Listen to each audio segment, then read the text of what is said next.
We're going to be talking trade. We're going to be talking a little bit of Russia, Ukraine. We'll be talking about energy and energy prices.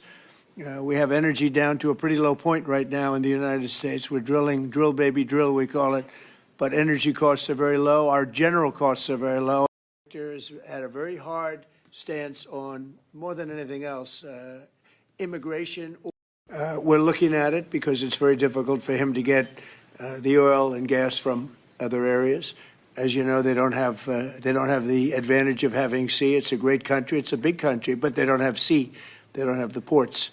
And so they have a difficult problem. There's another country that has that same problem, by the way. But when you look at what's happened with Europe, many of those countries, they don't have those problems, and they buy a lot of oil and gas from Russia.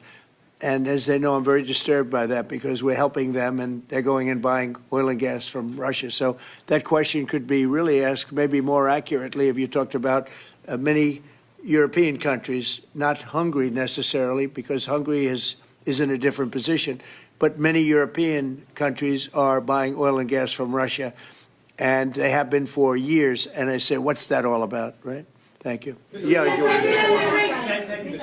So that will be one of the issues for today, to explain clearly what would be the consequences for the Hungarian people and for the Hungarian economy not to get oil and gas from Russia, because we are supplied by pipelines. Pipeline is not an ideological or political issue, it's a physical reality, because we don't have port, exactly as the President explained to you. So we will negotiate on that point. It's vital for us anyway. Mr. Orban, the Europeans would not take that hard line, what they have today on the war. Remember that... We're talking, but we'll report on that later. Meetings with Putin. We were talking about that with Viktor. He understands Putin and knows him very well. And I feel that, I mean, I'm going to let you say what you think, but I think that Viktor feels we're going to get that war ended in the not too distant future. Viktor, do you want to talk about that? I'm strongly convinced. So the question is whether we Westerners are unified or not. The problem is that the President has huge peace efforts, which are just splendid and very positive for the European continent and all the peoples of Europe. But at the same time, we are not unified because Brussels and the Europeans have a different approach to the war. So the only pro-peace government is the United States government and the small Hungary in Europe anyway.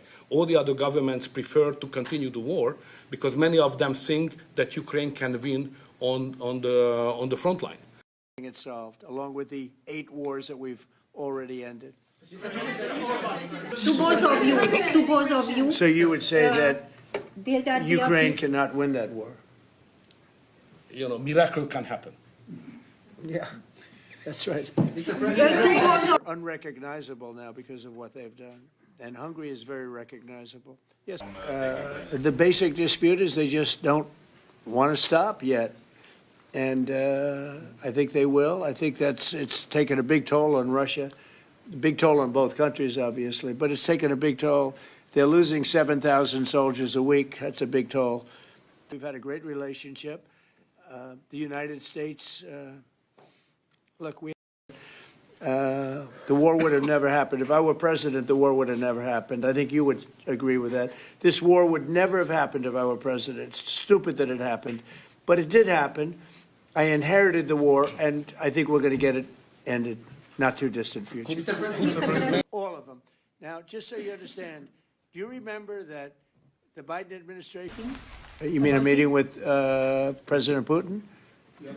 You mean in Hungary? Well, I'd like to keep it in Hungary, in Budapest.